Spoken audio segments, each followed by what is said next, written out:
Hi friends, welcome to our YouTube channel.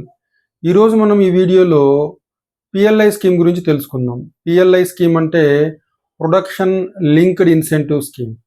So దీన్ని కేంద్ర cabinet 2020లో అమలు చేయడం జరిగింది.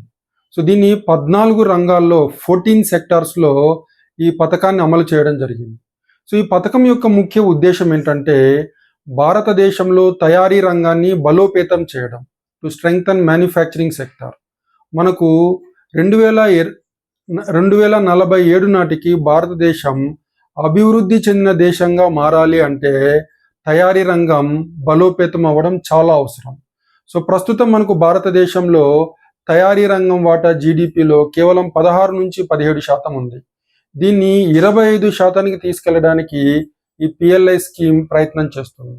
అలానే మనకు భారతదేశంలో తయారీ రంగం కేవలం 2 కోట్ల మందికి మాత్రమే ఉపాధి కల్పిస్తుంది. మీరు చైనా తీసుకున్నట్లయితే చైనాలో జీడిపికి తయారీ రంగం ఇస్తున్న వాటా 25%.